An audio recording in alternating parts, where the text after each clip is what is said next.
They hopped off the subway at 145th and hiked to 10 Mile River, a park in West Harlem. An elevated highway ran over the park and underneath the highway Amtrak rail. West of the tracks were ball courts and flatland to the Hudson River. East were wildwood cliffs leading up to Riverside Drive. Jose and Ray knew the way through the man-high weeds and pushed into the wildwood, lost to the world. Hidden in the junk trees midway up a cliff was a burnt-out station house left over from the 1920s, when the rails needed switchmen.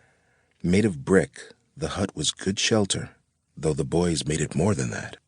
They'd used tin ripped off from gravel yard fences under the highway to patch the roof. A streetlight tap fed the air conditioner, heater, refrigerator, hot plate. Every appliance was street-found, except for the TV they stole from a delivery truck. A tap into the hub box of an apartment house uphill brought them premium channel cable. Listed MIA on the Children's Services roster, they didn't have to go to school, though they kept their school IDs for the odd hot shower they grabbed at the nearby rec center, free to students. All they needed was a little money for grub and the movies. As long as they kept a low profile, they could do what they wanted, and they did. Jose mostly tooled around on his trick bike and tried to be smooth with the chicks in the park. Shy Ray read. He had thousands of books and magazines, some from the garbage, most courtesy of the 82nd Street Barnes & Noble, which had a window that opened onto an alley. A kid could drop a book or 5 out the window into the street dumpster. During the day, Ray read how-to books and histories. At night, he read spicy novels and mysteries to Jose, who couldn't read much more than the Mickey D. Dollar menu. "All I need to know," he'd say. As the boys approached the station house, stray dogs materialized in the weeds.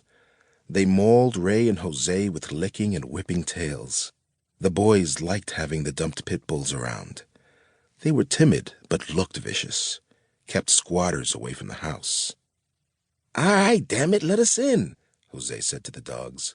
"We saw 'em 4 hours ago, and they acting like we just come home from war. Them 2 scroungers is new." "Nah," Ray said. "They was here before. Now I remember. They're the fair weather friends. We run out of food, they run out with it." "I like 'em," Ray said. "I'd eat 'em if you let me. That one right there would feed us for a winter, the fat dope."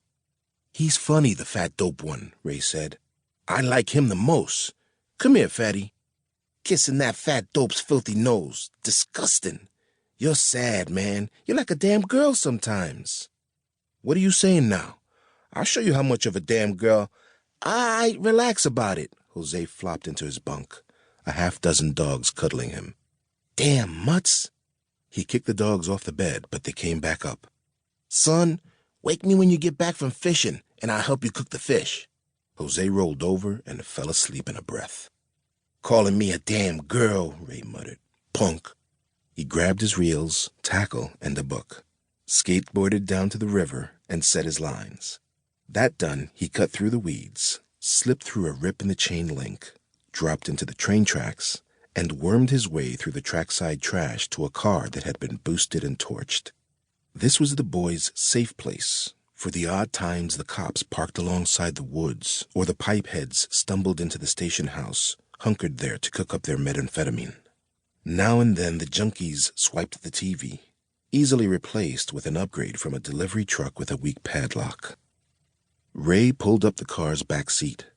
A cooler kept the bugs out of the candy bars, canned food, bottled water, and whiskey ends. Ray grabbed a fistful of M&Ms and headed back to the river. He lay back and read his book, The Wind Off the River Hot. The book was about mind over matter.